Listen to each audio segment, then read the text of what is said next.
Sebelum kita memulai ibadah, mari bersama-sama kita perkatakan dengan iman Mazmur 91 sebagai doa kita.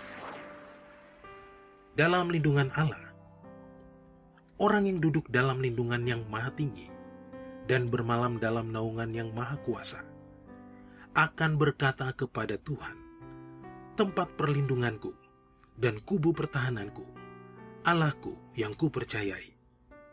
Sungguh, dialah yang akan melepaskan engkau dari jerat penangkap burung, dari penyakit sampar yang busuk. Dengan kepaknya, ia akan menudungi engkau. Di bawah sayapnya, engkau akan berlindung. Kesetiaannya ialah perisai dan pagar tembok. Engkau tak usah takut terhadap kedahsyatan malam, terhadap panah yang terbang di waktu siang, terhadap penyakit sampar yang berjalan di dalam gelap, terhadap penyakit menular yang mengamuk di waktu petang. Walau 1.000 orang rebah di sisimu, dan 10.000 di sebelah kananmu, tetapi itu tidak akan menimpamu. Engkau hanya menontonnya dengan matamu sendiri dan melihat pembalasan terhadap orang-orang fasik. Sebab Tuhan ialah tempat perlindunganmu, yang maha tinggi telah kau buat tempat perteduhanmu. Malapetaka tidak akan menimpa kamu, dan tulah tidak akan mendekat kepada kemahmu. Sebab malaikat-malaikatnya akan diperintahkannya kepadamu untuk menjaga engkau di segala jalanmu. Mereka akan menatang engkau di atas tangannya, supaya kakimu jangan terantuk kepada batu. Singa dan ular tedung akan kau langkahi. Engkau akan menginjak anak singa dan ular naga. Sungguh, hatinya melekat kepadaku, maka aku akan meluputkannya. Aku akan membentenginya, sebab ia mengenal namaku. Bila ia berseru kepadaku, aku akan menjawab. Aku akan menyertai dia dalam kesesakan. Aku akan meluputkannya dan memuliakannya. Dengan panjang umur akan kukenyangkan dia, dan akan kuperlihatkan kepadanya keselamatan daripadaku.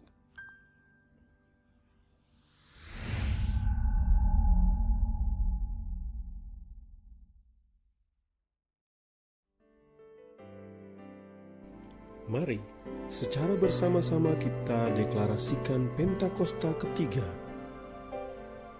Pentakosta ketiga adalah pencurahan Roh Kudus yang dahsyat di zaman now, melebihi yang terjadi di Azusa Street. Pentakosta ketiga akan mengakibatkan penuaian jiwa yang terbesar dan terakhir sebelum Tuhan Yesus datang kembali. Pentakosta ketiga akan membangkitkan generasi Yeremia, yaitu anak-anak muda yang dipenuhi oleh Roh Kudus, cinta mati-matian kepada Tuhan Yesus, tidak kompromi terhadap dosa dan akan bergerak untuk memenangkan jiwa. Pentakosta ketiga lahir di Indonesia yang bergerak ke bangsa-bangsa. Gerakan ini dari timur ke barat dan akan kembali ke Yerusalem. Pentakosta ketiga akan memberikan kuasa untuk menyelesaikan amanat agung, dan setelah itu Tuhan Yesus datang kembali.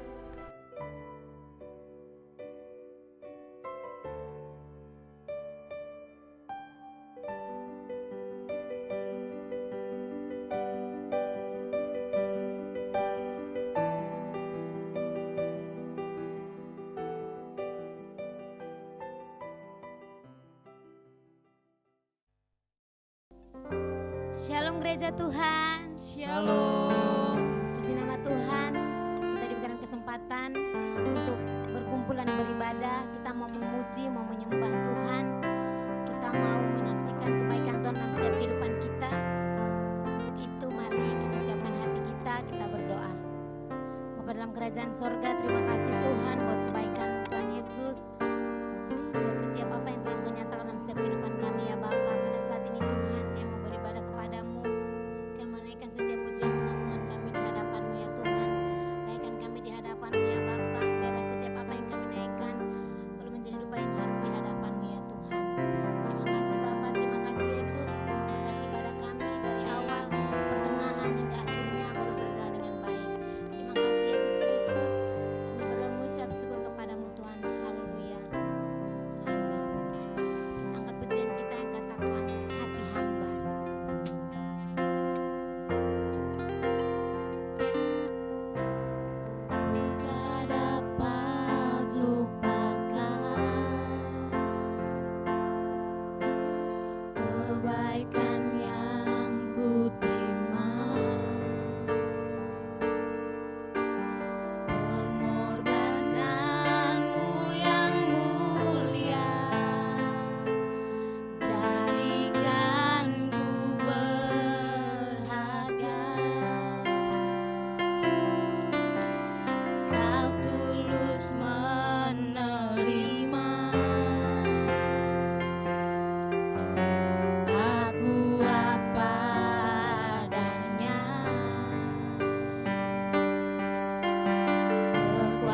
Shalom semua. Kegerakan Pentakosta adalah kegerakan yang unik. Mengapa unik? Pernahkah saudara terbayang satu gerakan rohani yang dalam tempo 1 abad telah menyebar sampai ke 27% kekristenan yang ada? Kegerakan yang bergerak cepat ini memiliki pilar-pilar teologi yang perlu kita pahami. Pada Voice of Pentecost kali ini, kita akan membahas mengenai 5 pilar teologi Pentakosta. Apa saja 5 pilar teologi Pentakosta itu? Yang pertama, Jesus as Savior, atau pilar keselamatan. Keselamatan adalah momen di mana seorang bertobat dan menerima Yesus sebagai Tuhan dan Juru Selamat. Pengakuan iman GBI berkata, semua manusia berdosa dan kehilangan kemuliaan Allah, sehingga harus bertobat dan berpaling kepada Allah untuk menerima pengampunan dosa. Pertobatan mencakup peristiwa di mana seorang mendengar kabar Injil tentang karya Kristus, meresponi Injil dengan iman dan pertobatan, dan mengalami perjumpaan secara pribadi dengan Yesus. Hal ini yang terjadi ketika Petrus berkhotbah dalam Kisah Para Rasul 2 ayat 16-35. Di ayat 37 disebutkan bahwa orang-orang yang mendengar sangat terharu dan memberikan respon yaitu bertobat dan menerima Yesus sebagai Tuhan dan Juru Selamat. Bukankah hampir sebagian besar khotbah-khotbah dari Pentakosta menekankan akan pertobatan dan kepercayaan kepada Yesus sebagai Juru Selamat pribadi? Yang kedua, Jesus as Sanctifier, atau pilar pengudusan. Ketika seorang diselamatkan, dia memasuki proses yang bernama pengudusan. Pengakuan iman GBI berkata penyucian hidup adalah buah kelahiran baru karena percaya dalam darah Yesus, dikerjakan oleh kuasa firman Allah dan Roh Kudus. Karena itu kesucian itu azas dan prinsip hidup umat Kristen. Insan Pentakosta percaya bahwa anugerah keselamatan harus diresponi dengan benar dalam takut akan Allah. Filipi 2 ayat 12-13 berkata, kerjakan keselamatanmu dengan takut dan gentar. Karena Allah lah yang mengerjakan di dalam kamu, baik kemauan maupun pekerjaan menurut kerelaannya. Di sini terlihat tanggung jawab orang percaya untuk mengerjakan keselamatannya, atau menguduskan kehidupannya dalam takut akan Allah. Proses pengudusan ini akan kita jalani selama kita hidup dengan tujuan agar kita menjadi segambar dan serupa dengan Kristus. Pengudusan pun berbicara kita meninggalkan kehidupan lama kita ataupun kebiasaan lama kita yang tergolong dosa dan menjadi pribadi yang baru di dalam Kristus. Tidak lagi hidup di dalam dosa. Yang ketiga, Jesus as Spirit Baptizer, atau pilar baptisan Roh Kudus. Ini adalah bagian penting dan merupakan pilar sentral yang mengikat keseluruhan 5 pilar yang ada. Baptisan Roh Kudus yang dimaksud adalah baptisan yang dialami setelah seorang lahir baru, sebuah pengalaman yang juga bisa disebut sebagai kepenuhan roh, pencurahan roh, dan menerima Roh Kudus. Tanda awal seorang dibaptis oleh Roh Kudus adalah dia berkata-kata dalam bahasa roh sebagaimana yang diilhamkan oleh Roh Kudus. Baptisan Roh Kudus akan menghasilkan dampak secara internal maupun eksternal. Secara internal, yaitu kehidupan penyembahan yang lebih intim dengan Bapa. Karena menurut 1 Korintus 14 ayat 2, disebutkan bahwa orang yang menyembah dalam roh adalah mereka yang berkata-kata secara rahasia kepada Bapa. Pada ayat 4 pun dijelaskan bahwa saat kita berbahasa roh, kita sedang membangun diri kita. Secara eksternal, baptisan roh memberikan kuasa untuk menyelesaikan amanat agung. Seperti yang tercatat di dalam Kisah Para Rasul 1 ayat 8, dapat kita lihat di Alkitab bahwa pelayanan para murid berubah begitu mereka menerima baptisan Roh Kudus. Mereka menyembuhkan orang sakit, membangkitkan orang mati, mengusir setan, dan lain sebagainya. Yang keempat, Jesus as Healer, atau pilar kesembuhan ilahi. Di dalam pengakuan iman GBI, kita mempercayai bahwa kesembuhan ilahi tersedia dalam korban penebusan Yesus untuk semua orang percaya. Bagian ini sangat penting, karena kita mempercayai bahwa tanda dan mujizat masih berlaku di zaman ini. Orang yang telah dipenuhi Roh Kudus akan melakukan pelayanan dengan tanda-tanda seperti yang Yesus katakan dalam Markus 16 ayat 18-19. Mereka akan meletakkan tangannya ke atas orang sakit dan orang itu akan sembuh. Dari mana kuasa untuk menyembuhkan itu datang? Dari kepenuhan Roh Kudus yang dijanjikan oleh Bapa kepada setiap orang percaya. Kita percaya bahwa kematian Kristus telah menebus segala dosa-dosa kita, termasuk menanggung segala sakit penyakit kita. Yesaya 53 ayat 4a jelas berkata bahwa tetapi sesungguhnya penyakit kitalah yang ditanggungnya. Yang kelima, Jesus as soon coming King, atau pilar kedatangan Yesus yang kedua dengan segera. Pilar terakhir ini dipandang sebagai motivasi dan semangat untuk menyelesaikan amanat agung, memberitakan Injil dengan kuasa Roh Kudus, serta hidup dalam kekudusan. Kita percaya bahwa Yesus akan datang kali yang kedua untuk menjemput kita dengan segera. Pengakuan iman GBI berkata, Tuhan Yesus Kristus akan turun dari sorga untuk membangkitkan semua umatnya yang telah mati dan mengangkat semua umatnya yang masih hidup, lalu bersama-sama bertemu dengan Dia di udara. Kemudian Ia akan datang kembali dan bersama orang kudusnya untuk mendirikan kerajaan 1000 tahun di bumi ini. Kita percaya kedatangan Yesus untuk yang kedua kalinya untuk menjemput mempelainya yang masih hidup, atau biasa disebut rapture ini, akan terjadi secara tiba-tiba dan tanpa seorang pun tahu kapan waktunya. Ketidaktahuan kapan Yesus akan datang inilah yang akan mendorong setiap kita untuk dapat mempersiapkan diri sebaik-baiknya dan tetap hidup dalam integritas. Saya percaya pemahaman ini membawa kita semakin semangat di dalam menyelesaikan amanat agung dengan api Pentakosta ketiga. Saudara, untuk penjelasan lebih lengkapnya dari tim teologi kami, jangan lupa buka link yang ada di atas atau scan QR Code yang tersedia. Salam integritas, Tuhan Yesus memberkati.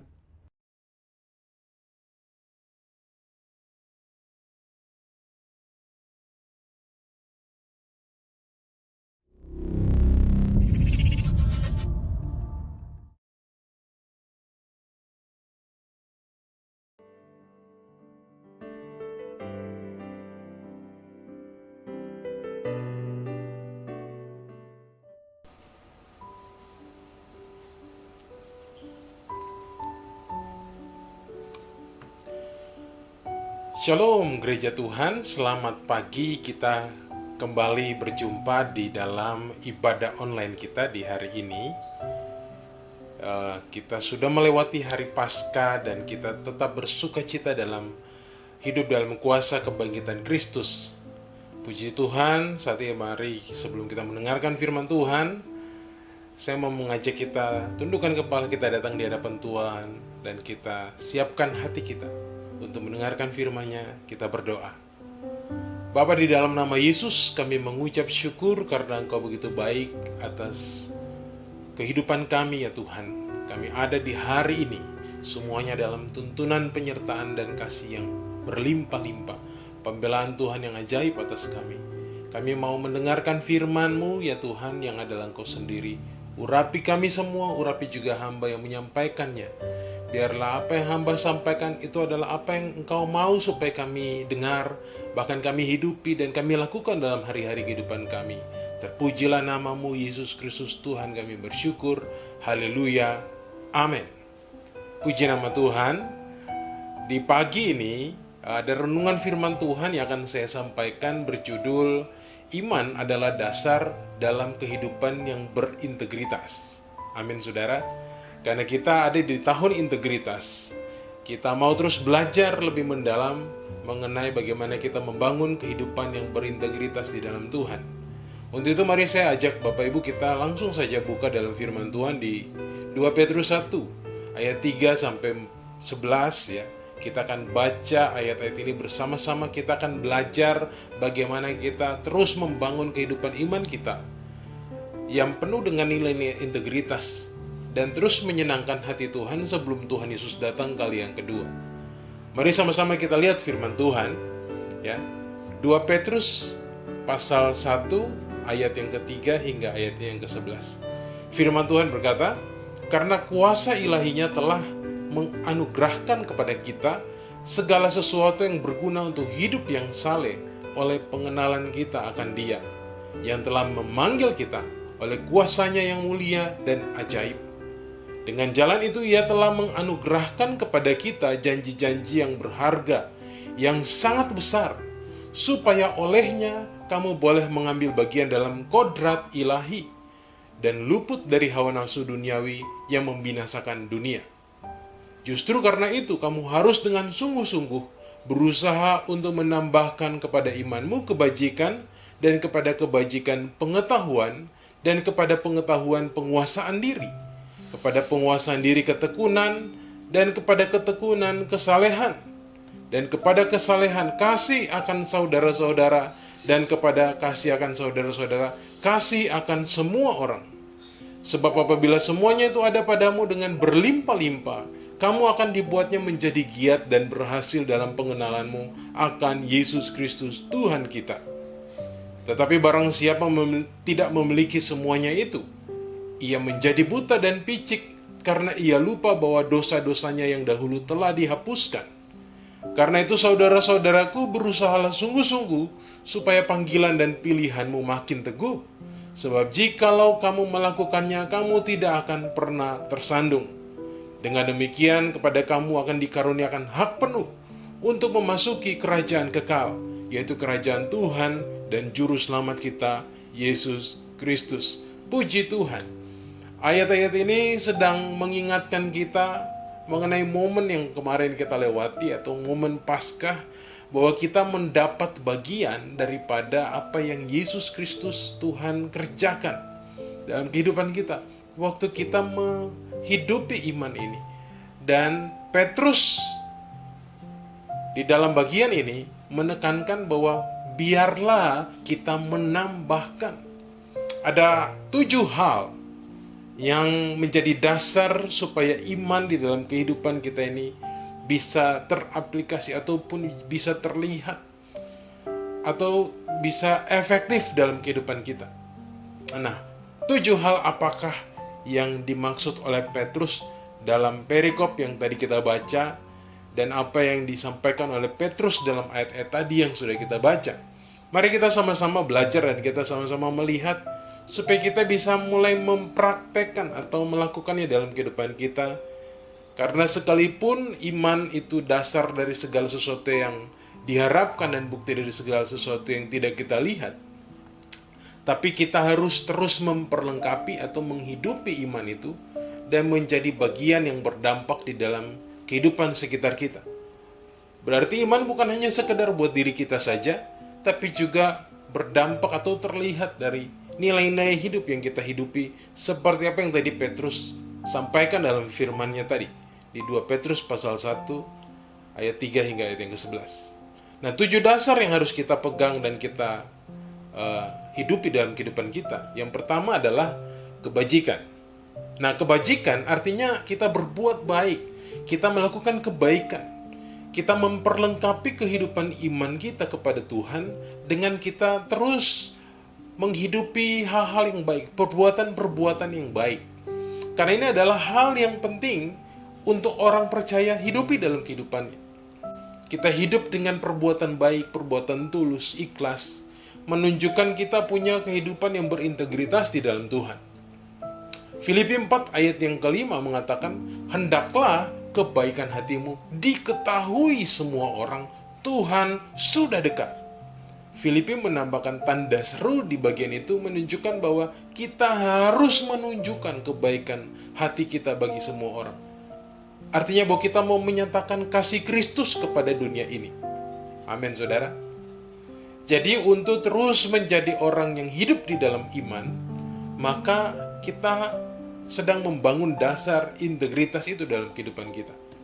Hal yang kedua adalah pengetahuan. Iman, perbuatan baik, itu sesuatu yang indah. Ya, tapi itu juga harus ditopang dengan pengetahuan yang baik, pengetahuan yang memadai. Pengetahuan bisa berasal dari hidup pengalaman kita dengan Tuhan secara rohani, ataupun juga dari kehidupan kita belajar, ya, di sekolah, di kampus, atau juga kita hidup dengan pengalaman-pengalaman iman kita yang kita hidupi, ya. Biasanya orang tua akan bilang semakin tambah tua semakin memiliki pengalaman yang lebih banyak. Pengetahuan adalah sesuatu yang harus kita miliki dalam kehidupan kita, supaya kita bisa belajar lebih mendalam lagi untuk mengenal Tuhan yang benar. Kita mengenal jalan-jalan Tuhan, kita memahami sekitar kita.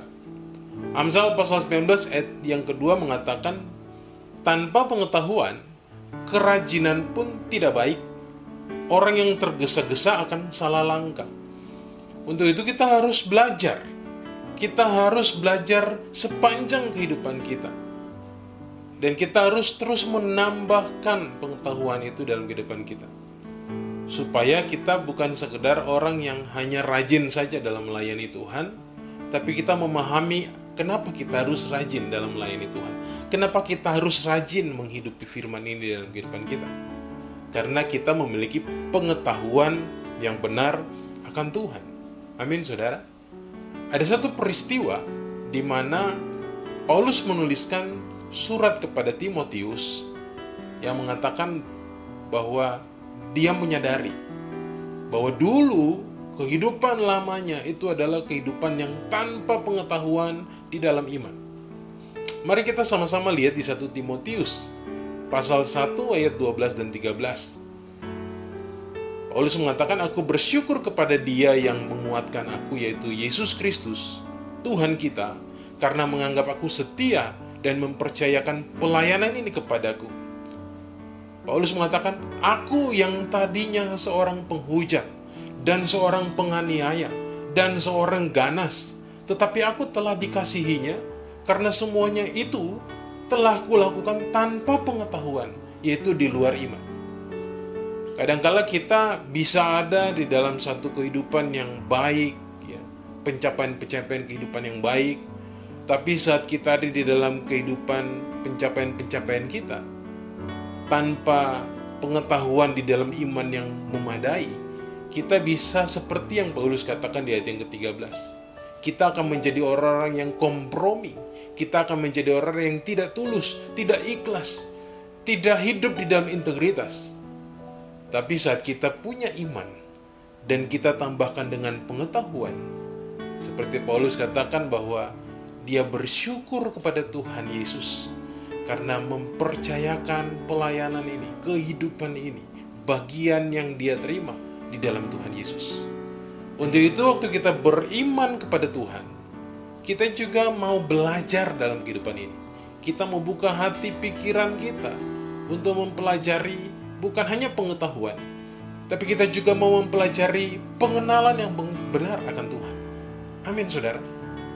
Dan dengan pengenalan itu kita akan mengerti bagaimana hidup yang harus kita lewati, langkah-langkah apa, keputusan-keputusan apa yang harus kita lakukan dalam kehidupan kita. Habakuk pasal 2 ayat yang ke-14 mengatakan, sebab bumi akan penuh dengan pengetahuan tentang kemuliaan Tuhan, seperti air yang menutupi dasar laut. Waktu kita mengundang Tuhan hadir dalam kehidupan kita, hidup yang beriman itu, maka kita akan dipenuhi dengan pengetahuan untuk berbagai macam hal. Kita akan diberikan hikmat daripada Tuhan. Dan hikmat yang Tuhan berikan tentunya akan membuat kita bijaksana, membuat keputusan-keputusan, melewati kehidupan kita, dan berdampak besar bagi banyak orang. Ini janji Tuhan yang akan Tuhan kerjakan sebelum Dia datang kali yang kedua. Dan itu akan terjadi buat saudara dan saya. Mari kita terus buka hati kita, bangun iman kita. Karena waktu kita terus bangun iman kita, kita sedang membangun juga dasar hidup yang berintegritas di dalam Tuhan. Haleluya. Hal yang ketiga adalah penguasaan diri. Ya, ini kadang menjadi faktor yang sulit bagi kita, bagi beberapa orang yang lain. Ini hal yang manusiawi. Ya, tapi hal yang penting juga untuk kita pegang dan kita hidupi, karena penguasaan diri adalah bukti dan tanda lahirnya karakter Kristus, lahirnya buah roh dari kehidupan kita. Ini adalah satu tanda dari keintiman kita dengan Tuhan. Bukti dari hidup di dalam iman adalah mampu untuk mengendalikan diri atau menguasai diri, self-control yang baik. Waktu kita sudah punya kebajikan, kita sudah punya pengetahuan, akhirnya dengan hal-hal itu kita akan mampu menguasai diri kita. Galatia 5 ayat 23 berbicara mengenai buah roh, saudara. Dan tidak ada satu hukum pun yang menentang hukum ini. Amin, saudara. Kita mau hidupi ini, kita harus miliki ini, kita bangun ini bersama dengan Tuhan. Nah, hal yang keempat, yang terus membangun dasar iman kita untuk hidup di dalam integritas, yaitu memiliki ketekunan. Banyak orang yang pintar dari segi akal pikir, ya, tetapi bicara mengenai ketekunan bisa saja gagal, ya. Mereka bisa begitu hebat, kuat di awal dari suatu perjuangan atau ingin mencapai sesuatu, tetapi untuk bertahan mungkin sulit. Nah, tapi firman Tuhan yang kita dengar di pagi ini, di 2 Petrus pasal 1, ya, ini menunjukkan kepada kita mengenai kita menambahkan kepada iman kita, yaitu ketekunan. Ketekunan perlu di dalam kehidupan iman kita, karena ini akan membuat kita menjadi orang-orang yang tahan uji. Artinya kita memiliki kemampuan untuk bertahan di dalam situasi apapun, untuk bertahan menantikan janji Tuhan, ya, karena iman adalah dasar.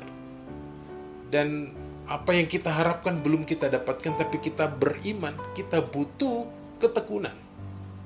Roma pasal 5 ayat yang keempat katakan, dan ketekunan menimbulkan tahan uji, dan tahan uji menimbulkan pengharapan.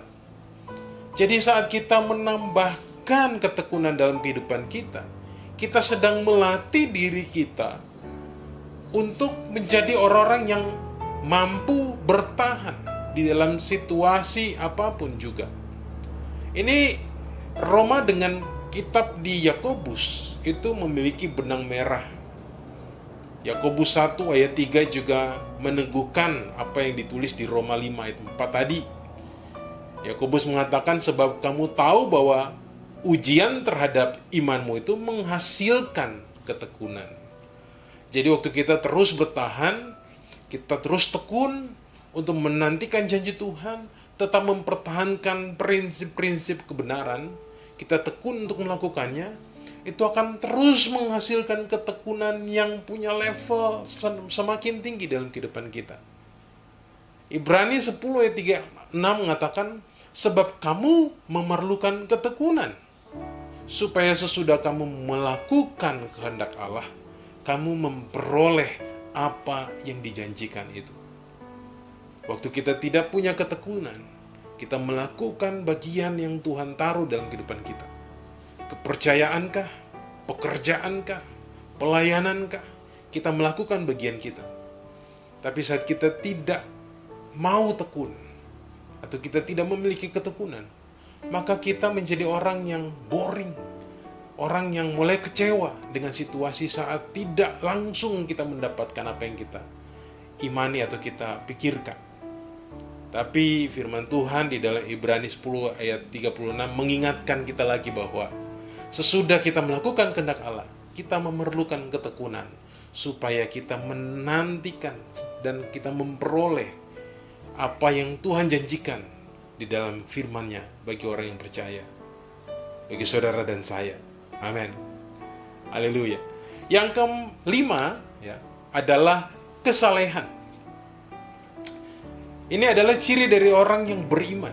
Kesalehan adalah ciri di mana kita menjaga kehidupan kita terus ada dalam kekurusan hidup, bertahan di dalam prinsip kebenaran. Dunia ini penuh dengan kompromi sana sini, tapi waktu kita mau memilih untuk hidup saleh, kita hidup kudus, maka saya percaya bahwa kita akan terus memegang firman Tuhan dalam kehidupan kita. Bagi orang-orang yang percaya, bagi orang-orang yang tetap ada dalam Tuhan, kita mampu untuk melewatinya. Haleluya. Dan yang keenam adalah kasih akan saudara-saudara dan kasih akan semua orang. Nah, saya mau mengajak kita semua lihat ayat firman di Markus pasal 12, ayat yang ke-30 dan 31. Markus pasal 12 ayat 30 dan 31 firman Tuhan berkata, "Kasihilah Tuhan Allahmu dengan segenap hatimu, dengan segenap jiwamu, dan dengan segenap akal budimu, dan dengan segenap kekuatanmu. Dan hukum yang kedua ialah, kasihilah sesamamu manusia seperti dirimu sendiri. Tidak ada hukum lain yang lebih utama daripada kedua hukum ini. Haleluya. Saat kita hidup di dalam iman, maka seharusnya hal-hal ini yang akan terus terlihat, teraplikasi. Orang akan melihat bagian-bagiannya dalam kehidupan kita. Dan terlebih daripada segalanya itu, dua bagian yang terakhir dari 2 Petrus pasal 1 ayat 3 sampai 11 ini berbicara mengenai menyatakan kasih Allah. Menyatakan kasih Allah kepada saudara di rumah, saudara seiman kita di gereja. Bahkan lebih daripada itu, firman Tuhan ini mengatakan juga kepada semua orang. Itu sejalan dengan apa yang Yesus ajarkan di dalam Markus yang tadi barusan kita baca. Kita menyatakan kasih Tuhan. Orang melihat bahwa kita adalah orang-orang yang beriman. Kita adalah orang-orang yang hidup di dalam integritas. Tergambarkan daripada sikap hidup yang kita hidupi dalam kehidupan kita. Mari saudara, kita bangun terus kehidupan iman kita. Kita memiliki dasar-dasar kehidupan yang berintegritas yang terus kita lewati, kita lakukan dalam kehidupan kita. Dari hari lepas hari.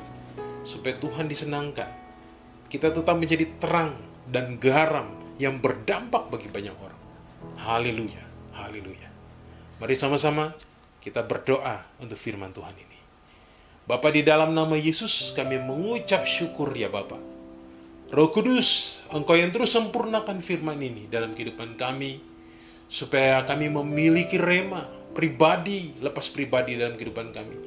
Dan kami mempraktekkan, melakukannya, menunjukkan bahwa kami hidup di dalam iman kepada Tuhan. Terima kasih ya Aba Bapa. Kami mau terus terima firman ini dalam kehidupan kami. Terpujilah namamu Yesus Kristus, Tuhan kami bersyukur. Haleluya. Yang diberkati Tuhan sama-sama katakan, amin. Mari Bapak Ibu angkat kedua tangan kita di hadapan Tuhan dan kita mau terima berkat daripada Tuhan sendiri. Kembalilah dalam kehidupanmu ya kekasih-kekasih Tuhan. Mempelai-mempelai Tuhan. Prajurit-prajurit yang gagah perkasa. Karena Tuhan akan menyertai, menerangi engkau dalam setiap langkah hidup. Segala usaha, segala pekerjaan. Dan Tuhan menyatakan kebaikannya, kasih setianya yang menyertai engkau di sepanjang hari-hari kehidupan. Membela engkau senantiasa. Berkat daripada Allah Bapa, penuh dengan kasih karunia Tuhan Yesus Kristus, serta persekutuan yang manis dengan Roh Kudus, turun, menyertai memberkati, mulai hari ini, sampai Maranatha Tuhan Yesus datang kali yang kedua menjemput setiap kita di awan yang permai, bahkan sampai selama-lamanya. Yang terima berkat Tuhan sama-sama katakan, amin. Selamat hari Minggu, Bapak Ibu, Tuhan Yesus memberkati.